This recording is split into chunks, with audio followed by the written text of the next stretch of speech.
Most of Autism Live and her guests are meant solely as suggestion and should not be in any way construed as child-specific advice. The Center for Autism and Related Disorders advises working with a board-certified behavior analyst who has experience with autism before starting any intensive behavioral intervention. Any choices you make in determining your child's treatment are completely at your own discretion.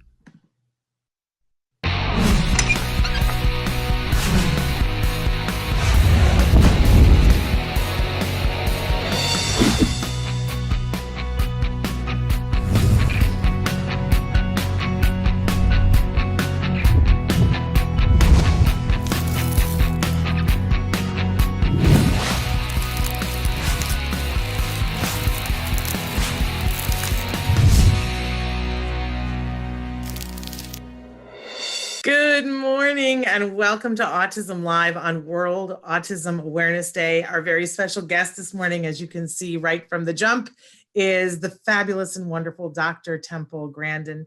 Dr. Grandin, thank you so much for being with us this morning. Well, it's really great to be here.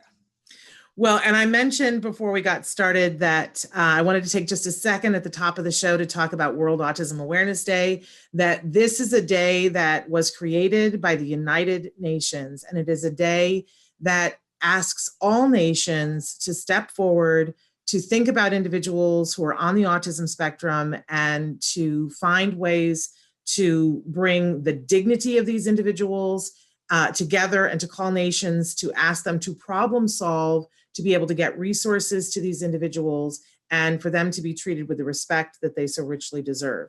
Every year they have a special message to nations, a call to action about a specific thing. I don't know what they intended for this year's call to action to be, but it is in fact that individuals with the autism spectrum are treated fairly during this COVID emergency, that they do not lose resources that are vital to them, that they don't lose progress that was hard won and fought for them, and that they continue in this emergency to have access to medical care, that there is consideration given to how they need to access the medical care, and that they continue to have access to all of the things that a person, any person has the right to, things that shelter, employment, education, all of those things. I think we can all agree how important that is. And I'm so excited because we have Dr. Grandin here today to be answering your questions live. I just want to say that there are lots of ways to connect with us right now. If you're watching us on autism-live.com, then you know that there's a chat button at the very bottom. I'm monitoring what you guys write in. That's completely anonymous. We are also monitoring comments on Facebook and on YouTube and on Twitter. So you can be writing in on any of those right now. Dr. Grandin, should I go ahead and jump in with a question that we had? Okay, so, and of course, I'm gonna find it here, and I had it, and then I don't know where it went. It was a question that we had about a 4-year-old, a parent asking for how can we get our 4-year-old to connect with us? And of course, in this moment in time, I cannot find the actual language for it. Hang on a second. I don't know where it is, but it was about a 4-year-old. How do we get him to interact with us? And she said that she feels that it seems like he's very in his own world and wanting to connect with him as much as possible as a 4-year-old. Well, the first thing, I don't know whether this 4-year-old can talk or not. Now, if this 4-year-old can talk, you always want to give him an opportunity to use his words. Let's say you know he wants the juice. Instead of giving him the juice, quietly say to him, use your words. And then you've got to give him time to respond. These kids are sort of like a phone on maybe only one bar of surface. It takes time to load the web page or whatever. Give them time to respond. Always make opportunities to use your words. Another thing is engaging in little turn-taking games. Let's say he's spinning a wheel on a toy car. Well, let's take turns spinning the wheel on the toy car. Turn it into a turn-taking game. No, I just I muted myself so that you could speak. We had another question, and you and I had talked about it briefly before we came on. It was a longer question. I'm going to consolidate it. That a mom wrote in. She's a mom with 3 kids. 2 have other diagnoses. She's 37. She has Tourette syndrome. One of her children has ADHD and another has autism, but they all exhibit some form of a sensory issue. They've all toe walked.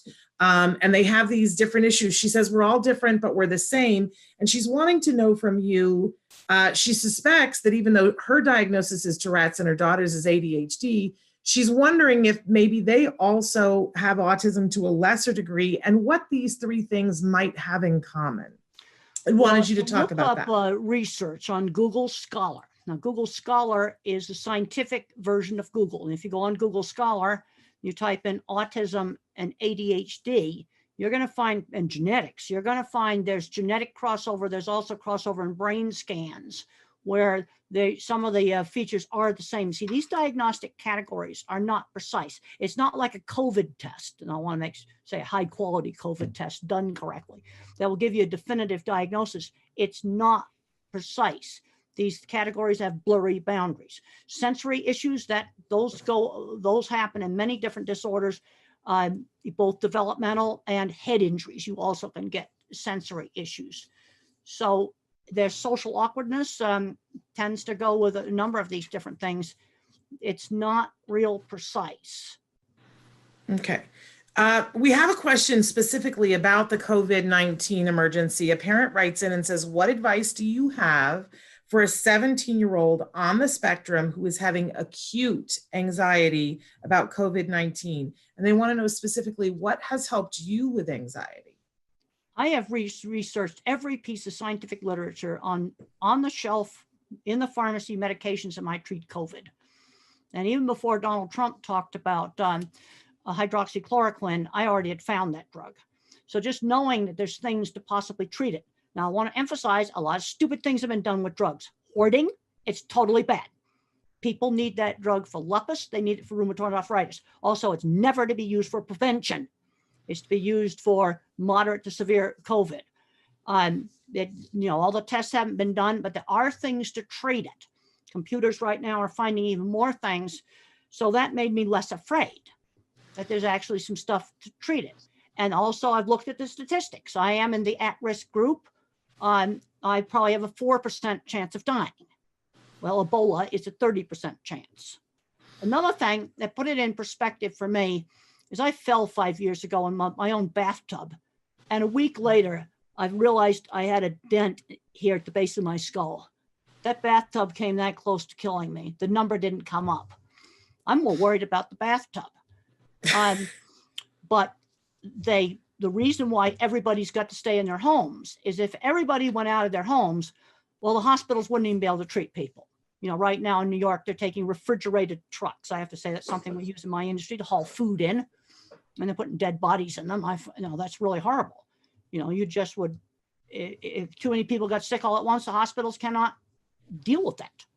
There's a lot of things that have to be learned, such as if you get COVID, how long do you stay immune? Nobody knows. Nobody knows. Hopefully a long time. If there's a vaccine gets developed, is it going to have to be a flu shot every year, or will it be like one of the more permanent kinds of vaccine? I don't think people know at this point. But I find that in my animal behavior research, if you turn on the seek emotion, that turns off fear. You might want to look at the Jack Penskep emotional systems in my book, Animals Make Us Human. And while I'm looking up all this information online, that made me less afraid, because there are some things to treat it with, and they need to learn how to use those things, and they need to learn how to use them quickly, because we want to try to prevent people from going on respirators. Yeah.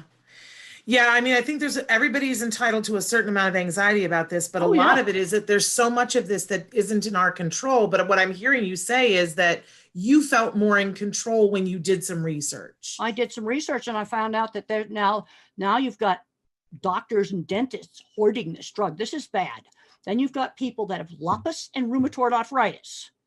You see, what these drugs do is they stop the horrible inflammation in the lungs. They put out the fire of inflammation. People with lupus and rheumatoid arthritis that can't get this drug. That is really bad. Yeah. We need to be very considerate. Not okay. No, it is not. And Julie has written in and said, our 15-year-old hardly speaks, and spends way too much time in his room. He only comes out to eat, shower, and use the restroom. He refuses to go anywhere and refuses to cut his hair. With COVID-19, his socialization has critically decreased. Telecounseling starts next week, and they said help. Well, I've talked to two boys that got totally addicted to video games. And one of the things that saved them, now I realize this would be hard to do now, is they got interested in fixing cars and doing robotics. And for one of the students, he's now fixing cars. Another one is fixing trains for the railroad. They found out that mechanics was more interesting than video games. So what we got to do is give him a replacement for whatever he's doing in his room. You have to replace it with something else. Now, I like to make things. That's why I came up with this little book, a little book, Calling All Minds. It's all my childhood things to make. Some of these things people could make things. We've got to figure out other stuff to do, but you have to replace the video game with something else. Now, with all this stuff going on now with COVID, these games where people could talk to each other, a certain amount of that I think would be good. 5 hours a day, no, but maybe an hour or so a day to talk to their friends online. But you have to replace it with something else. So, see, the first thing I'm going to ask the parents, does this kid like to do anything else other than playing video games? I'm going to assume that he's doing either that or movies or something like that constantly. Well, and we'll wait to see if she writes us back to tell us what other things he likes. You and I had an opportunity right before we came on live, because she mentioned the telehealth, to talk a little bit about telehealth. And because you were saying to me how important it was for the little kids to continue to get their therapy. We were talking about how it is a medically necessary treatment. And that when you can continue services in whatever way you can continue services, that it's advisable to do that. And we were sort of talking about telehealth and about, you said something that I thought was really interesting. I was telling you how impressed I am with parents, how parents have stepped up and said, teach me how to do this. I want to know how to do this. And that they're sometimes being the facilitators while the therapist does therapy via telehealth. And do you remember what you said, Temple? You said, I know these parents what the therapist can do is they can coach the parent over the video link on how to do the speech therapy, how to do the ABA. It's very important with the young children to do a lot of turn taking. That was a lot of emphasis on that. We can play board games and things like that. That's stuff we could do. And they can coach the parents on how to work with the child, because we've got to keep working on speech. I don't want to lose, months of working on a kid to get them talking. Yeah, absolutely. We don't want to have we want to really minimize regression and see if we can continue on. But I was really inspired when you said, because I said, a lot of parents are afraid that they can't do it. And you said they can, but they need professional coaching. Okay, back before COVID, people would ask me, they'd say, oh, our school does, 2 hours of speech a week or something like that. And I said, well, that's not enough. But I said, what it is enough for is for that teacher to be a coach, to teach you and teach some volunteers on how to work with your kid. And you need to look at that hour of therapy you get a week from the school as they're your coach, because I definitely believe in professional guidance. And that can be done, over the video. Another thing that got brought up on distance education is whether there are enough devices. I mean, if the parents have a job online, they're going to need a computer. Trying to do school on a phone is like completely atrocious. Then if there's only one decent computer, then we're going to have to figure out how to take turns on it. This is where making a new schedule. I've read a big NASA fan. You took me out to Houston, NASA. That was so much fun. It was really fun. I'm a total NASA geek. And you have to, on the space station, people have to live together. They need some alone time. They also have very structured work time. They have to not make messes in the bathroom and things like that. If there's only one computer, then we're going to have to make a schedule on how it gets used. Yeah. In fact, and sometimes it depends what kind of work the parent has. Then there's some stuff that will have to be done on a phone, but then we need to figure out which things need the big computer, the big screen. Yeah, I loved, because you and I were reminiscing about that trip to NASA and talking about that, because they took us into the model, the actual space size station model of the Yeah, space that was station. really cool to see. It was so cool, but picturing people living in that small of a space and knowing that they can't go out to the store, like it really sets an example for us of how we have to live. We have to cohabitate in a respectful way, and that they take care of business every day. I know you were saying earlier this morning, keeping to that schedule, getting up every morning, getting dressed, important. I'm making sure that I am dressed for work by 8. Not be slouching around in pajamas. I think that's important. And then if hopefully there's enough devices available, for me, if I was doing courses online, I'd get my heavy duty schoolwork done in the morning, or heavy duty report writing. If it's let's say a parent, you're really hard work where you got to think, done in the morning when you're fresh. That's what works for me. And then you can do easier jobs in the afternoon, have time off. One thing they did learn on the space station is that they do have to, each astronaut has to have some alone time where he can talk in private on the laptop, to the family, watch a movie by himself. And then there's other activities that eat together. That's something they do together. And then you have to make sure that, people, before they go up there, get to pick what food they want. There's some choices. Well, somebody's got to not be taking somebody else's food. This is the sort of thing that would really cause a lot of friction on the space station. Well, one of the questions that we had come in early, Temple, was that somebody was asking, what is your preferred food during this COVID emergency? Like, what's the one food that you keep stockpiled in your house because you really can't do without it? Well, I really like some dark chocolate, but I've got to make sure people have given me a lot of that I'm really limiting how much of that I eat. I still am eating the same yogurt and fruit for breakfast. I have that. Fortunately, I've got people shopping for me, which I really appreciate. And it's been making me think about food in a different way. And my boss, most time they buy stuff I like. I bought some stuff I did not like, but I had to eat it. We cannot be wasting food when you've got people in that Amazon warehouse or some other place that are getting it ready for you, that every trip to the grocery store, there's an exposure risk. No, you eat it. Absolutely. There was some sliced processed turkey that I really hate, and it's getting eaten. There you go. You're a good role model. Now we've got a couple of people who are writing in and letting you know that that they themselves have had diagnoses. One who says, I got a late diagnosis. What services would you recommend to help me cope? And another person, is this a teenager or an older adult? I don't need to know the exact age, but I need to know, am I dealing with a 10-year-old, a teenager, or an older adult? Well, they're saying they got a late diagnosis, so I think you're talking about an actual adult. Well, there's a lot of people. We have a book, Different Not Less, which is 14 old Asperger's or people diagnosed on the spectrum later on in life. And where they found it really made a difference was with their relationships. You see, this is where, I had a lady come up to me in the Denver airport one time, and she said, oh, now I understand my engineer husband after I read your book, Thinking in Pictures.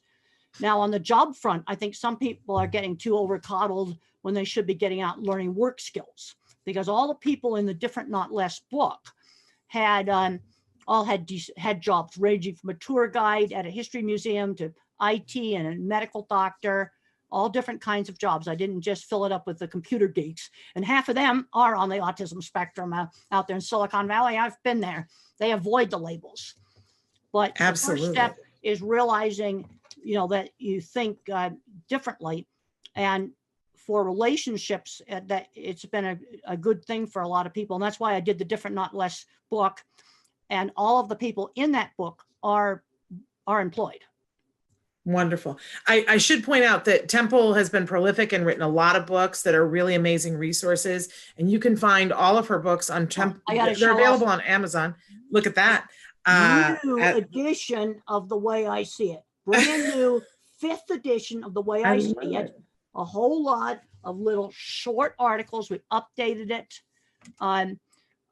Just came off the press about a week ago. Wonderful. And so people can go to templegrandin.com to get the books. But they're also available on Amazon if you want to put it in your Amazon cart as part of your delivery. Now, Katie has written in and said, I have anxiety a lot. I have autism and ADHD, and I'm worried a lot. How can you help me with my anxiety? But Katie does not say how old she is. Katie, well, this can is the you tell problem. us? You see, because I've been on antidepressant medication since my early 30s, because as I went through my 20s, my anxiety got worse and worse and worse. My body was like in a constant state of fright. I remember telling Dustin Hoffman when he did Rain Man, imagine how nervous you were when you did your first interview to land a big part like that. Well, that's the way I feel all the time. And in my book, Thinking in Pictures, I describe what it was like before and then taking antidepressants. I've worked with other people that are visual thinkers, that are very, very anxious, and they've been able to remain employed by taking a low dose of Prozac. I'm taking one of the old-fashioned drugs. The mistake that gets made with antidepressants when they're used for anxiety is too high a dose. Label doses are often way too high. You might have to take only half to 3/4 of a label dose on some of these different drugs. But basically, antidepressants saved me. I don't think I would be here. And one of the things that happened with me is some of my stress-related health problems cleared up. The colitis cleared up. But, there's a place for medication. Now, way too many meds are given to little kids. That's why I wanted to know age. Now, I was a full-fledged adult when I took it. Okay. My brain was now, fully developed. But there's some people that are going to need a little help from biochemistry, and that's why the chapter is called A Believer in Biochemistry. The other thing that helps is exercise. I'm doing now modified push-ups every night. I was doing sit-ups, but my sciatic nerve acted up, so then I had to change that to modified push-ups. And what I do is a burst of hard exercise. And if I don't do that every night, I cannot sleep. So that needs to be something people get into their schedule. And I had already developed exercises I could do in a hotel room. I don't really like going to the gym in a hotel, something I could do in the room. And I want to warn you that the first time I did the sit-ups, I could do like 2. You have to work up to it over several months. But those are things that helped me. The other thing is there's a point where you just got to get out and do things. Mother always gave me a choice. When I was 15, I was afraid to go to my aunt's ranch. Mother gave me a choice. I could go for a week or I could go all summer. Not going, that wasn't going to be one of the choices, but always choices. But there's a point where I recommend reading that one chapter in particular on how I dealt with anxiety. And the thing that was weird is that when the colitis flared up, I was less anxious. It was really, really weird. Interesting. But I don't think I'd have any insides left if I hadn't gone on the medication. And I know other people professionally, visual thinkers, one that's definitely autistic, other 2 are definitely not autistic, where a little dose of Prozac kept them off the drugs and the alcohol, and they'd be in the gutter if they weren't on the Prozac. Wow. Now, our mom who asked before about the young man who is in his room all the time, the 15-year-old, she has written back to us and she said that you were right. He is obsessed with video games. She says his school was creating a special project for him, for him and a group to create a new sign for the school. With the school being closed, that is on hold. He loves art. We brought more than $200 in supplies at Christmas as a Christmas gift, but he has no interest in any of it, Temple. Well, you can still design a new sign for the school, and you can display it online and show it to people, and you can still work on design stuff.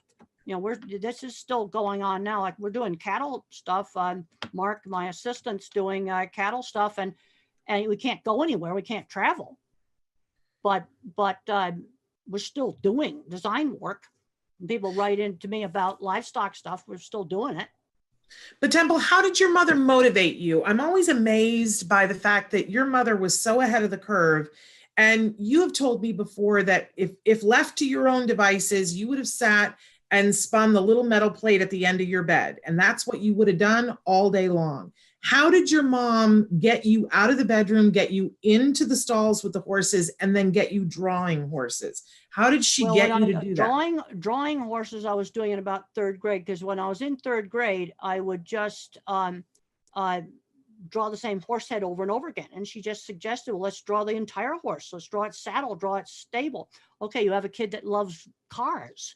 Well, let's look at different kinds of cars. In other words, take that fixation and broaden it so it's not quite so fixated. That's what people need to be doing. You figure out how to broaden it. And then when I went away to the special boarding school, I loved riding the horses, and I still had some problems with anger. I had to turn anger to crying. That's how I got rid of anger. And they took riding away for 2 weeks after I got in a fist fight in the cafeteria. And, then we had remodeled the horse barn at our school, and they suggested to start taking care of the horses. And I started doing it and liking it. You see, people, you've got to try stuff. We've got to replace, give them a choice. You can do this art project or this. In other words, give them a choice of things to replace what you're doing. I was allowed to spin the little brass plate on my bed for an hour a day. Then we had to do something else. I could go outside and play with my kite, for example. But we're going to do something else, but always give some choices. But the choice isn't going to be in your room all day, but you do have some downtime, do stuff like that. And they found they had to give the astronauts on the space station an hour a day, which just be their alone time. So many people are writing in so many wonderful things saying what a gift to have Temple's opinion and thank you. And a mom who has written in and said that you helped her so much that years ago you were able to be on the phone with her and that you helped to get her child to eat and that it was just a dream to be on the phone with you. So just want to acknowledge that there's so much love being poured out to you right now. Well, I really appreciate that. And I just want to, this is a difficult time. I mean, I've had all my events are canceled for the next 2 months. Everything is canceled. My last airplane trip, last event was on March 11th. I got on a plane on the 12th. They had a faculty meeting the next day. They were going to close school. That was Friday the 13th. And we were told to get our classes online. Boom, like that. And how are you finding the online teaching? Because they're wanting to know what you think about this online teaching and what about the kids who are at home and don't have access to online curriculum, what your thoughts are about that. Well, then let's start with, are you enjoying the teaching online? It's different, right? Well, I miss the interaction. I've given my phone number to all the students. I'm begging them to talk to me. Now it's totally ruined the labs for everybody because we were kicked out so quickly that there was no way to videotape the labs. I'm not allowed to go to the experiment station. So that really is bad. Now, other parts of the class, the lectures, I had 3 of them already online, and the 3 others we put on a website that's used for the university online learning. So the lectures are there. I have a project where they have to do look up journal articles online on a subject that each student picks on animal behavior that interests them. That we can still do just fine. They're still going to do the drawing project. And then to turn it in, they're going to have to screenshot it with their phone. And then I get on the chat board every afternoon and make replies. And so you're making it work. Make it work. Right. And I had to learn how to use the stuff. I had to get my students to teach me how to use it. And it's like, boom, you got to do this. For the parents that are home and have kiddos that are home that are on the spectrum that typically would have had an aide in the classroom and are now faced with the teacher being online and the kiddos aren't responding well to it, do you have any words of wisdom? Well, the thing is going to be really hard on the parents. The parents are going to have to be the aide. I don't know anything else to say. Now, I'm recommending that we're going to get up. We're going to not be in jammies. We're going to get dressed for school, dressed for work. I think that applies to the whole family. And let's get some of the serious schoolwork done in the morning when you're not tired and cranky, and save the easier stuff for the afternoon. Then we have then you have an hour where you can play your video game, and then you can go walk the dog. Then we do some exercises. Maybe we get group exercises online or something, but make a new schedule the same way they do in the space station.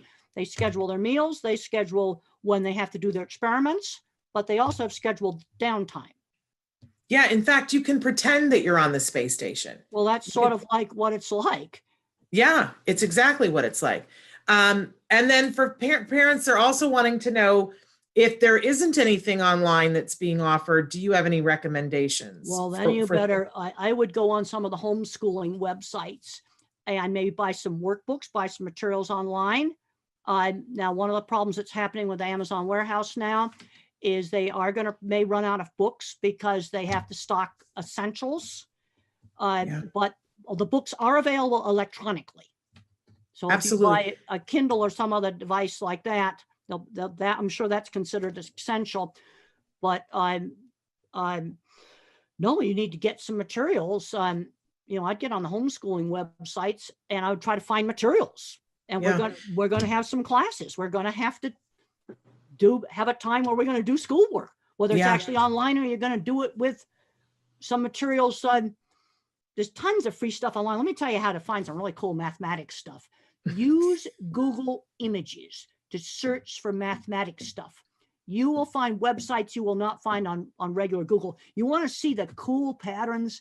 Go to Google Images, type in protein symmetry. Let the math kids go play with that. You and I talked about this last week, and I've been having fun with it all week long. Because when I called Temple to see if she was available to do this, and she was like, "Are you near your computer? Look this up right now." And I said to you, I said, "Temple, I'm looking at these beautiful pictures. What am I looking at?" And do you remember what you said to me? Well, you're looking at things like the mitochondria of the cell that provide energy for your body to work. Yeah, but you said to me, you're looking at the art that is inside your body. That's right. That's right. And that got me very excited. Very, very cool. And there's so many, now for computer programming, there's Scratch programming, there's a code.org. That's another thing. Coursera has a lot of free college classes. Now, if you want them for credit, you're going to have to pay, but there's a lot of free stuff online that you can do where you can take college classes online, really cool college classes. You turned me on to Khan Academy. You're the person. Khan Academy. Yeah, Khan is KHAN academy.org, you guys. And Temple was the first person to tell me about that. And they have curriculum aligned information for everything from pre-K through 12. It's an incredible, and actually above that, it's an incredible place. And you're the one who told me, and I got my son on there. It changed everything. And it's free. So you can't beat that. All this stuff I'm talking about is free. Okay, some more questions here. Now that adult that we were trying to figure out, he said he was diagnosed at 58. How exciting is that? And that he was nonverbal until he was 5. And that was that person that we were talking to about things that could help, resources that could help. So it was an adult. Good. Another person says that they have a 5-year-old who has good vocabulary, but how can I encourage him to talk? He's simply not interested to talk. Used to talk when he was below 2 years. Well, always make opportunities for talking. If he wants a food or he wants a toy, say, use your words and then give him time to respond. These, if the website doesn't come up right away and you're poking the mouse and stuff, and then the computer just freezes. Well, that's the way these kids are. You might have to give them 5 seconds to respond. That's a long time if you time it. But always have opportunities to use language. Okay, let's have some sit-down meals now, like we used to have in the 50s, where if I put my fingers in the mashed potatoes, mother would say, use the fork.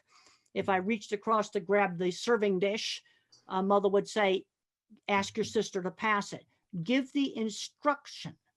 Then you might ask him what he did what he did on his online learning, or a movie he looked at. In other words, each member of the family would tell something they did that day. I think this is one of the ways to get language going, because that's what they do at the space station. They eat together. Absolutely. Speaking of that, Angela wants to know about relationships. I have a 17-year-old that doesn't have friends outside of school or sports. Not sure what to do. Is there a website that teens hang out on? Well, it's friends who shared interests. I mean, I've got friends, and there are people where we do cattle stuff together, or it's animal behavior, or it's autism stuff, where it's a shared interest. Robotics, of course, when school was going, things like art, robotics, choir, all the things we can't do now. Those are things that would be a shared interest. Fixing cars. I had friends that, that built equipment. Those are things that are a shared interest. Yeah, there was a study that was done years ago about how to make kids bully proof, how to get them to be less bullied by their peers. And what they found was that if they created a club after school, and it could literally be that kid creating a club about their interest, that it attracted other people to whatever their interest was. And then they formed a pack, and they were less likely to be picked on, all of them. Well, and I sort of thought that was fascinating. That's a good idea, because the only places I was not bullied in high school was horseback riding, model rockets, things where there was a shared interest. Now, fortunately, when I was in elementary school, I went to a very small elementary school, really small little classes. And the teacher explained to the other students that I had a disability that didn't show, like crutches or a wheelchair, and that the other kids need to be helping me. And that has a fancy name. It's called peer mediated intervention. And I do have a free paper online. It's called how horses help a teen with autism to make friends and learn how to work. Type that title into Google, you can find it. Okay. You mentioned before that you got into trouble at school because you got angry, and that you learned to deal with the anger through crying. I'm always fascinated, though, what made you angry? Like, why did you punch that person in they had bullied me. They had called me names. They had bullied me. That was the reason. And I had to switch from anger to crying. And another thing with NASA, I went to a really sad thing where when they had on 60 Minutes, when the space shuttle got canceled, these NASA space scientists were crying. And that's one of the reasons why they still have their jobs, because they were throwing tools. NASA would have fired them for that. Absolutely. Absolutely. It's better to cry. Bunny wants to know, I just picked up my son who is 9-year-old and has ASD and is semi-verbal, his learning materials. It's a big box of materials, and I have no idea or how long to work. I'm on the spectrum as well, so I need directions. Well, some kids can, concentrate longer than others. Some kids are really hyperactive. You got to do a little bit of learning and then give them breaks. It's going to depend upon the kid. And there's others that can knuckle down and, put a bunch of work out. I think another thing that might help with the kid is let him have some choices of which things we do first, so he has some control over the environment. We're going to get the schoolwork done, but we can have some choice of when we do some of the different activities. And some kids can do a lot of work at one time. Other kids need breaks. They need sensory breaks. I think one of the worst things schools did was taking out recess. Another thing that schools did that was really bad was taking out hands-on classes. If I had not had sewing and woodworking and art, I would have hated elementary school. So let's work craft projects. And of course, here's my book on the things I used to like to do as a kid, Calling All Minds, and making things. Maybe we can work math into making things. We can think of creative ways to do things. I'm finding right now, the day that I've got graduate students right now with awful writing skills. They don't know how to sort of frame an argument for something. And the reason why they're so bad is they never had to write book reports, and they never had anybody mark up their work, and then they had to go back and correct it. And this is something that's gotten really bad in the last 5 years, and I'm not the only professor that's been complaining about this problem. Well, and the thing is that this period of time, regardless of whether we wanted it or not, we are forced to have this opportunity where we could do all kinds of things. So maybe at school, they're not going to stop and have a break and teach sewing, but we absolutely can do that. You can do that. You can break the work up. You can do it like a lot of older people. I'd rather just get a big slug of it done in the morning, but there may be another kid where you do a little 15 minutes of work and then you do something else, and it's spread out through all the day. Yeah. But you need to eventually, you got to figure out some kind of a schedule where absolutely. Now, Alexis has written in and said, because we were talking about video games before, they said a lot of video games aren't a problem. Get the kid to learn how to.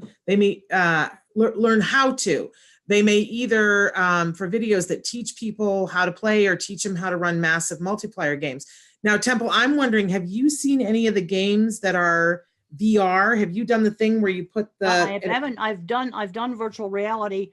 I haven't done it in a video game, but I've done it in just a demonstration. They have ones that teach job skills. Well, and they make it fun. Well, that's good. Some of that stuff would be good. Like maybe it's a video game of how to interact with customers in a store. Yeah. You know, that's something that could be helpful. You see, there's a lot of things you can learn from video games, but absolutely, that's an hour a day of doing it. Okay, eye-hand coordination, some problem solving. So that's 1 hour a day of doing it, not 5 or 6 hours a day. The benefits you would get in 1 hour. Now, Nikki has written in on Facebook and she wants to know, what coping skills can I use when our internet or cable goes out? My autistic son beats himself, attacks others till it's fixed. I've tried social stories, a box of things he enjoys to keep him busy, but it doesn't work. He even goes so far as pulling his own hair out. Please, how to help with his anxiety about cable and internet connection not working? Thanks. She says this is a major problem. Well, one of the things first of all, let's try to work on getting him to do some other things where he's not so dependent on the internet connection. Does he have a dog? Would he like to learn how to cook? Would he like to learn how to do some hands-on thing? I'd like to try to get less dependency on the internet, that there's other things that you can do. And absolutely. And now there's still, if you have DVDs around, you can have some DVDs that you could play.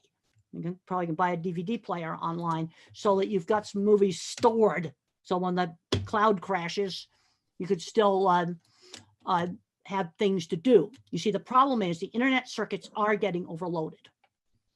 Yes, it is. I keep, keeping my fingers crossed that we get to get this live feed out. But I also want to put a plug in for those of you who are having ABA with your kiddos and you're doing that telehealth piece that Temple was talking about before, where they're coaching you. This would be sort of an ideal thing to ask for coaching on from your ABA professional to help you to set up parameters and an intervention so that you knew what to do when it was happening and you knew what to do before it was happening. I just want to throw that 2 cents in. Well, I'd like to try to work with this kid to have less dependency on the internet.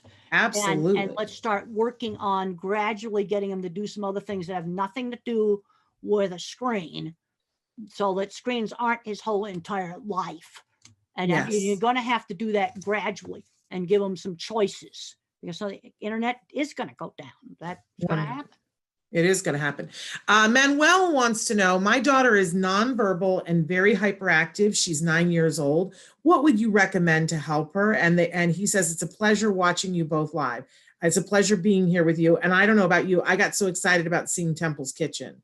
That was a big, woohoo for me today. I read a really, really funny thing online that some employees, has this big, huge, super important vice president boss, and he couldn't get away from looking at the guy's kitchen cabinets. Right. And I read that on a thing about, working online. They just couldn't imagine that this big vice president might even have kitchen cabinets. Right. I'm like, Temple, there are things have. Right. There are things on your refrigerator. And before this is done, I need to know what things are on your refrigerator. Well, it's exciting to me. There's a bison on there, and there's a cute little puppy on there.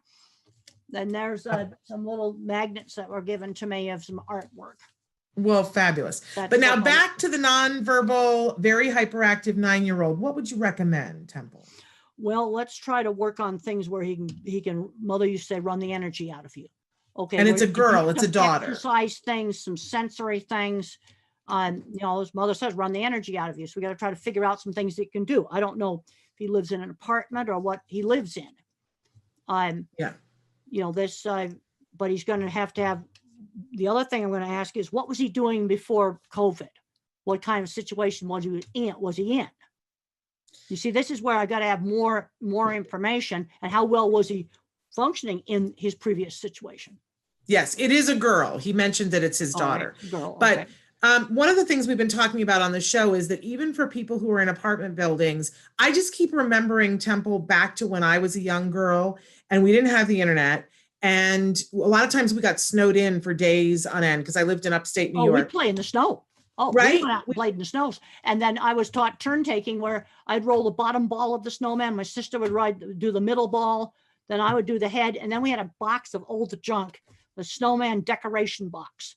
And it just had silly things in it, like hats and scarves and things like old pill bottles. We'd use those for eyes. It was Wonderful. now, of course, there were no pills in those bottles, empty pill bottles. Absolutely. Yeah.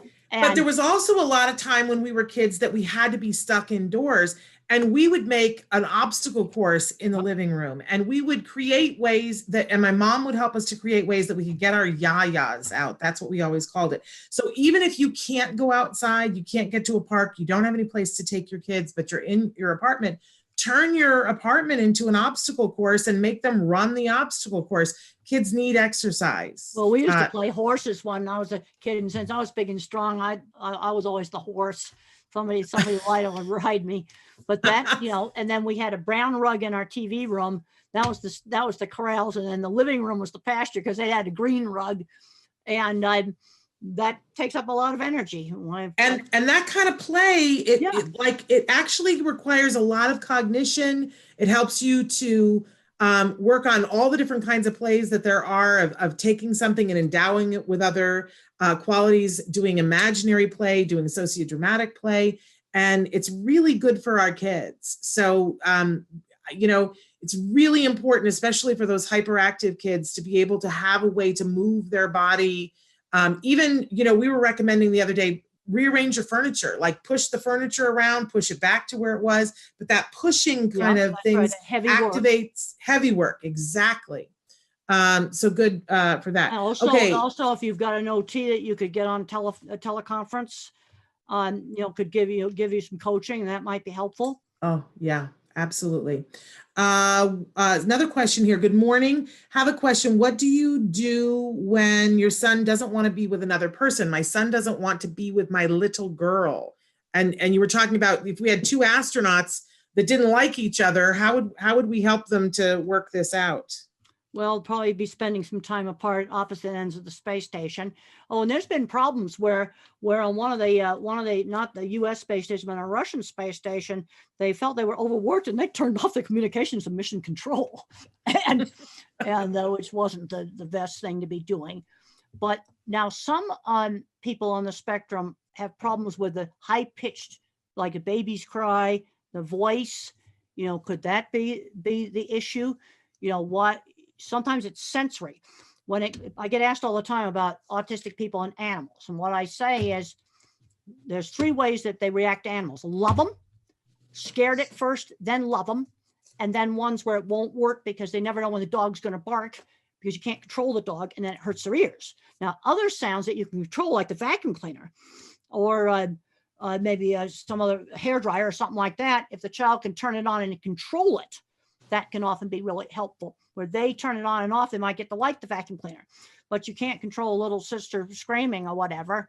And if it's sound sensitivity, well, then you can wear a headset then when she's around, but you can't wear a headset all the time. It'll make your ear more sensitive, but you have it with you all the time, but you want to try not to wear it. Again, give him control, but I got to find out why he doesn't like his little sister. And sometimes things like that are sensory based. Now, I don't know. I'd have to ask a lot more questions. Okay.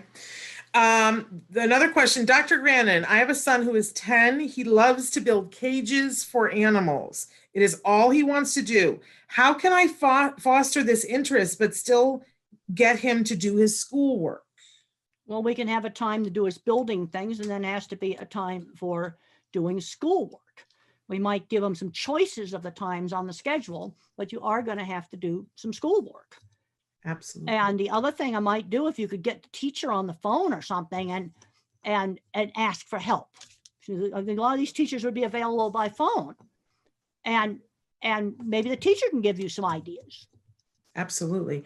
Katie wants to know, have you heard about the cholesterol study at OSU that's carnitine cholesterol absorption issues, talking about regressives, mitochondrial disorders, and apraxia, and she wants to know if you know anything about that. I would recommend you go to Google Scholar and look things up. Now, I know myself, I have to eat a certain amount of meat. There's no way I could be a vegan. My mother's the same way.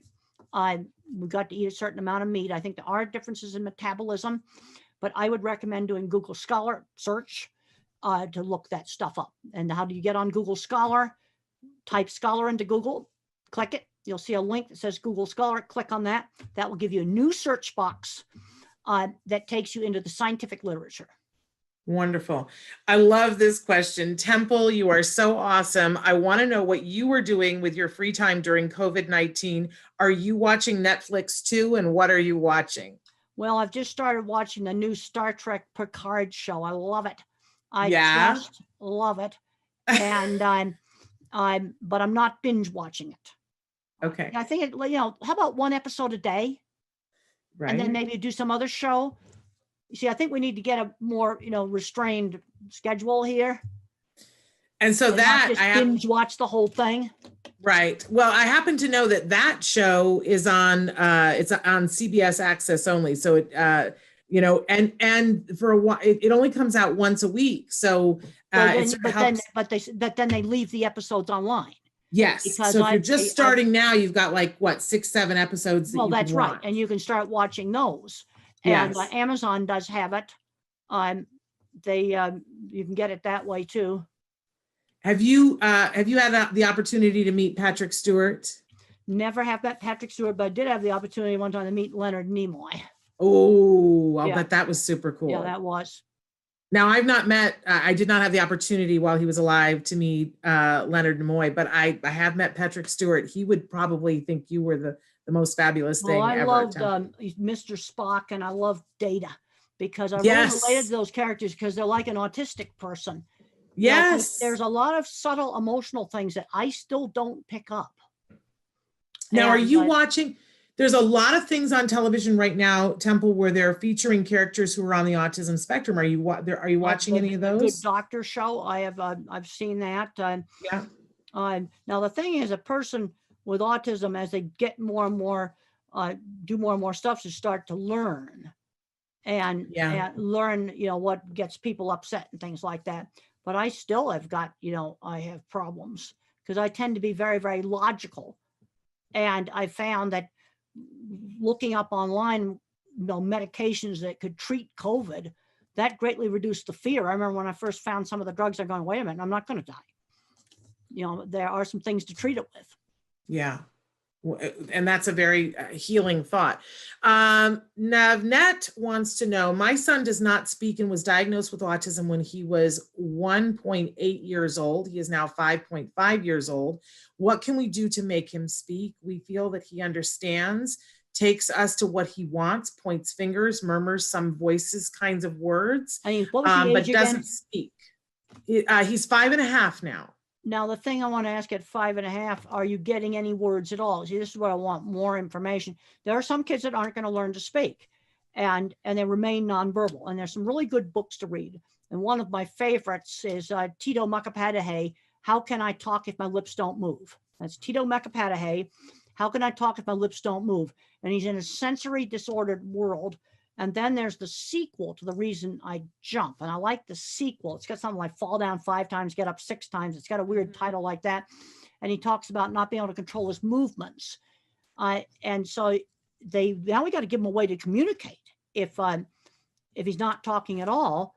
And maybe we need to introduce typing. Tito and Noki both type independently, completely independently. And if we got kids that remain nonverbal, I think those 2 books are absolute must reads, written by people on the spectrum. Yeah, everybody that we know that that is nonverbal, that wasn't speaking as a child, and then has been given a device or given a method to have functional communication, they all say the same thing. They say how important it is to give children a way to communicate. I agree. And that it's different. I mean, I guess there's preferences, in the ABA world, they don't necessarily recommend having sign language be the preferred modem of communicating, because so many of us don't know sign language. That's right. I would agree with that, but some way to communicate. And there's some that can type completely independently. There are others that can use communication devices. But I can remember the frustration of not being able to communicate and just screaming.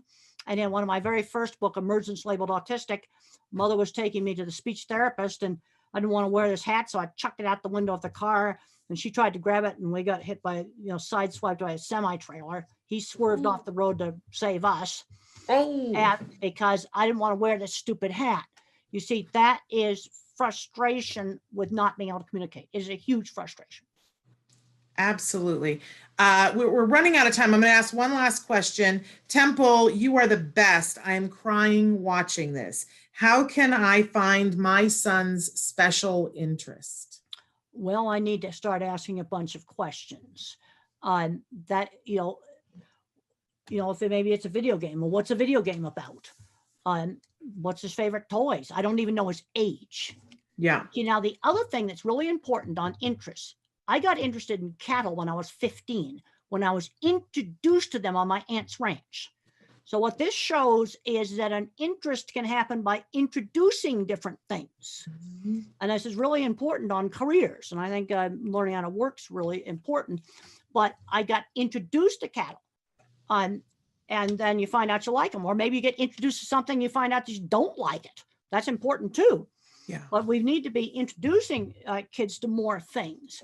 I would have to ask a lot more questions. I don't know the age of him. I don't know how verbal he is. I don't know what's his favorite subject in school. I'll often ask that question. Well, maybe we can get an interest there. Wonderful. All right. I don't know if they'll have time to write in, but I wanted, before I need to remind some people about things that are happening on the show, but before we leave, I want to ask about your mom. How is your mom doing? Well, she's doing, and we got some groceries sent to her. She said she didn't need them, but she's done. She walks every day. She said she's got to keep walking. She's 93 years old, and she's got to keep walking, and she's doing really well. Good. I'm so glad to hear that. For so many of us, we all look up to you, Temple, and think that you are incredible. But for a lot of us moms, we also, we try to follow in your mom's footsteps, because look at what a great job she did. Mother had a very good sense of how to push me. You got to stretch these kids. You don't chuck them in the deep end of the pool, but she had stretch and give choices. Stretch just outside the comfort zone. She had a really good instinct on exactly how much to stretch me and give me choices. Like when I went to my aunt's ranch, I could stay for a week or stay all summer. Not going wasn't one of the choices. But I did have the choice that if I got too stressed out, I could come back. I got out there and I loved it. And I'm finding kids where he goes to maybe a sleepaway camp or something like that, and then he finds out he likes it. We got to get him doing things. Now we're going to have to figure out how to do things like now inside your own space station.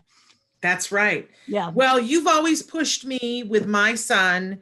My son has always appreciated, you probably don't remember, but years ago, we were in a restaurant together, a barbecue restaurant, and my son was, my goodness, he was probably 11, and he was complaining about the fact that I was not letting him go to the restroom by himself, and that I would take him in the women's bathroom. And you read me the riot act, and we were in the restaurant with my son, and you made me stop right there. You talked him through the whole thing, and you made me sit there. What I ended up doing? I waited until the end of the meal. Yes, we had the whole meal, like maybe 20 minutes or so. And at the end of the meal, I just casually said, okay, it's time to use the men's room. Yes. And he got up and he used it, and he had to ask the waiter where it was, because I could see, I was facing towards where the restrooms were. You were back to them. Anyway, he successfully used the men's room. Yes. And I didn't tell him at the end of the meal, you're going to use the men's room. No. I just casually said, okay, it's time for you to go use it. Yep. And you made me sit there, and you talked me through it while he was in there, and you told me he was going to be okay. And you told me, you have to stretch him, Mom. You have to let those apron strings go further, because he needs it and he's ready for it. And it was a barbecue restaurant. It was like 1:30, 2 o'clock in the afternoon. Yep. And there was nobody else would have been in that restroom. It wasn't busy. I could see the door and then see him come out. Yeah. And he did it. Yep, he did. And all because you talked me through it. And I appreciate that still to this day. And he does. He's like, Temple's on my side.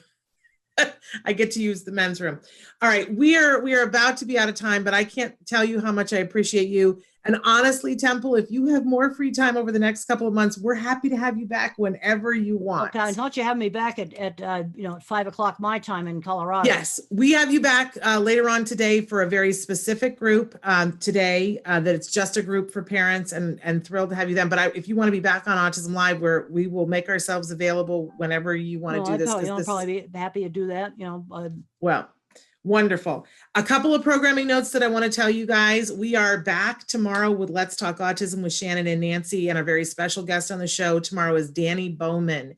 She is, and actually you have met her, Temple. She's a remarkable young woman in her 20s on the autism spectrum, brilliant artist, has her own animation studio, and she teaches animation to individuals on the spectrum. And she's offering a very special online class right now that's free. Well, she's going to tell us about that. So wonderful. And then we've got great programming for you next week. I want to let you guys know that a week from tomorrow, we're going to have Julie Matthews from Nourishing Hope. There's another person that you know, Temple, that you've done things with Julie Matthews before. And she is getting ready to do a big summit that's online towards the end of this month that I think you're all going to want to know about, because it's about the food that we eat and how it affects us and how it affects our kiddos, and what foods we can do to keep what things we can do to keep our food supply, even in this emergency, as clean as possible so that our kids have healthy guts, which then helps them. And I know that that's something that you're very interested in as well, Temple. We all got to be healthy. And you were talking about the food supply, right?